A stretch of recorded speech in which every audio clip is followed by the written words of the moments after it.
We are coming up on 2025, and many of our goals might be to get on track as far as our cash flow and our finances. And calendar budgeting is a really good way to be able to accomplish that.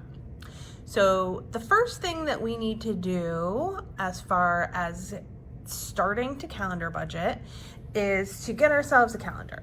We have our 2025 calendar available in all of our branches, but feel free to stop by any bank. Most banks will have a calendar available this time of year, or many other locations.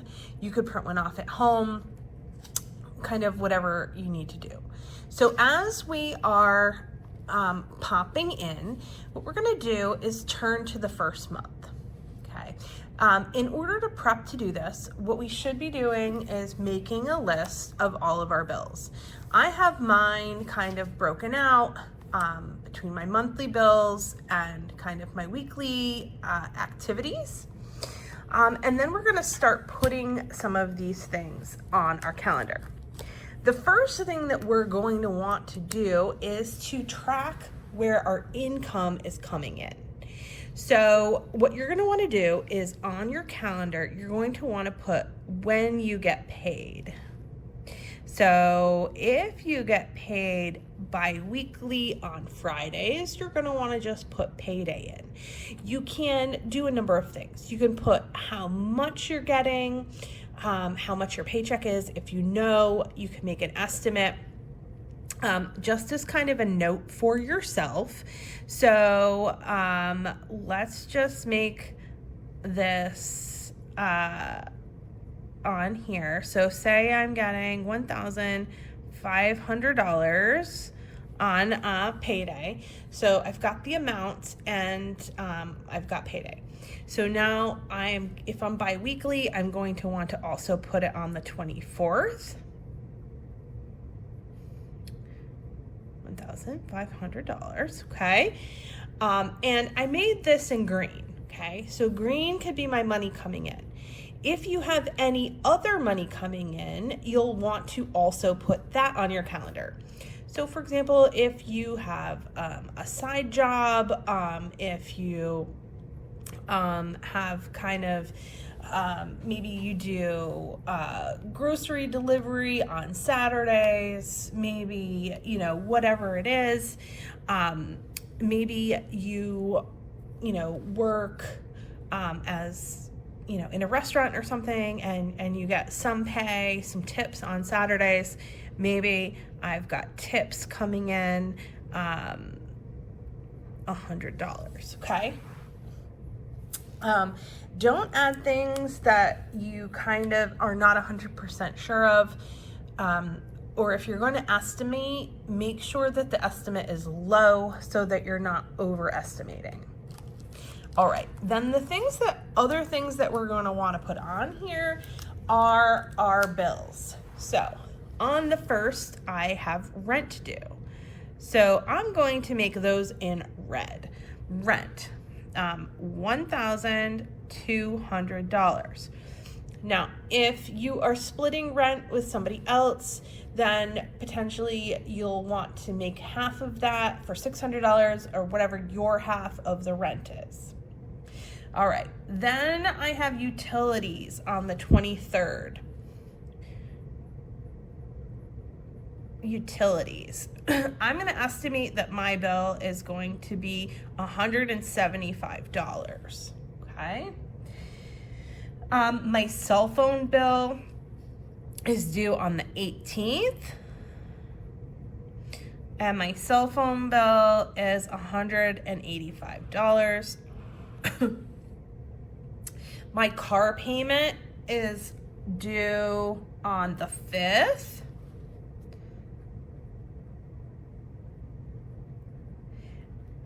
For $293. My car insurance is due on the 14th.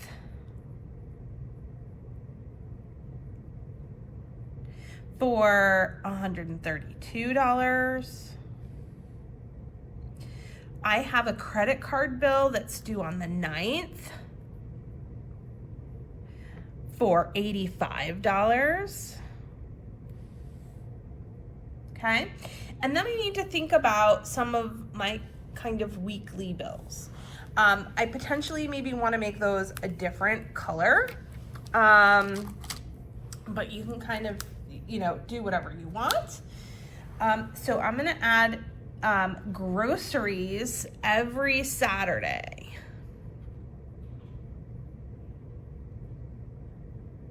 $85.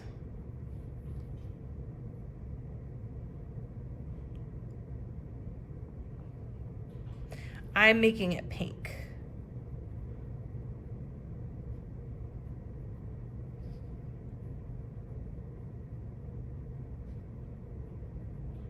Okay.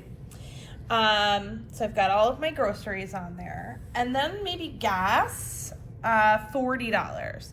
We don't always know necessarily when we're going to get gas, so sometimes it's hard to put that on there in advance.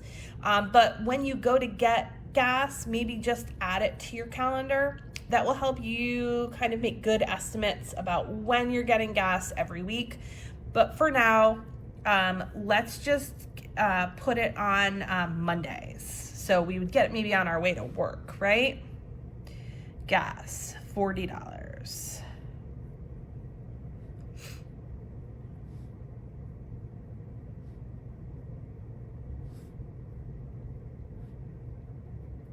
Okay. And then, maybe I have some things like Jeans Day that I want to participate in at work on Fridays. So I have to pay $5 every Friday to wear jeans. Maybe I want to make that another different color because that's something that I don't actually have to do.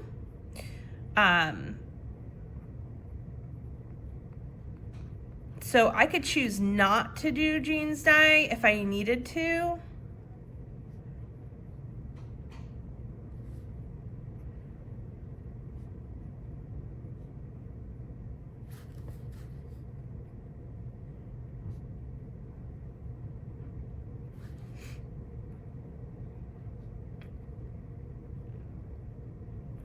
Okay. And then maybe I want to eat out a couple of times a month. Also, this could be something that I wouldn't have to do. It could be something that I could eliminate from my budget. So I'm going to keep it the blue. So maybe I know Wednesdays are really tough, and so I want to eat out. And I'm going to budget $35 for eating out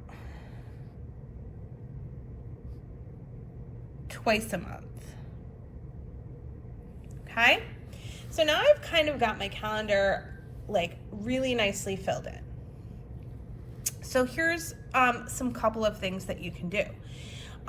If you know that there will be some money rolling over into January of 2025. So for example, I am not saying that we're getting paid on the 3rd, which means that I probably got paid on the 27th. So maybe I have about $800 coming in carryover, right? Well, $800 isn't going to be enough for me to pay my rent on the 1st before I get paid again on the 10th. So I will know that coming in. So looking at my calendar budget, I know that if I'm not getting paid on until the 10th, before I get paid from my paycheck on the 27th, I will need $1,200 plus $5 plus $85 plus $2. So I need my rent of $1,200 plus $5 for Jeans Day plus $85 for groceries plus $293 for my car payment and $40 for gas and $85 for my Visa bill before I get paid on the 10th. So 10, 15, 18, 17, 21, 17, 21, 2930, 5, 7.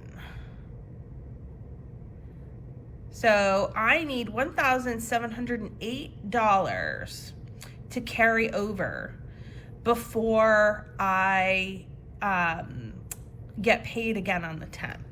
So I know that I need from December to carry over $1,708.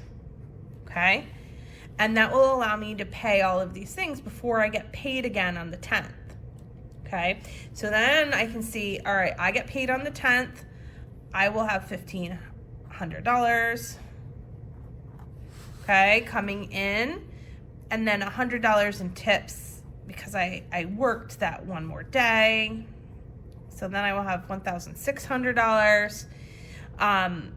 Groceries is $85. Gas is $40. Car insurance, I'm gonna eat out, right? My jeans day, cell phone bill, gas, utilities, and then I get paid again. So I will be able to see, okay, I need to carry some money from this paycheck and this paycheck because I'm not getting paid again until, so this is January. When we look at February, I am not getting paid again until the 7th.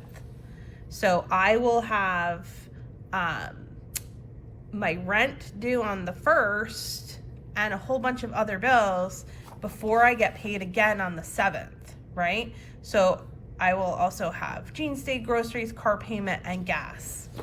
So once you get your whole calendar filled in, it's a really good visual picture of when your bills are due, when you are getting paid, and how much money you're going to need to carry over from one paycheck to the next paycheck to make sure that you can pay all of your bills. If this is a really good way to start budgeting because it is so visual and you can put everything on there. You can also additionally put things like people's birthdays and things like that. So, you know, if, you know, there was a birthday here and you know you needed to get a birthday present, right? So I could add that on there. You can put everything on this because you'll be able to see it, right? So you might say, look, if I'm also working, maybe I need to put in another couple of shifts to be able to make sure that these things get paid, right? Maybe I need to, you know, do another shift on the 1st so that I can make sure to have enough money for my rent. Whatever it is. It's a really great way to have a visual depiction of exactly what your budget looks like. So we hope this has been helpful. And if you have any questions, please don't hesitate to reach out. We would love to hear from you. Have a great day.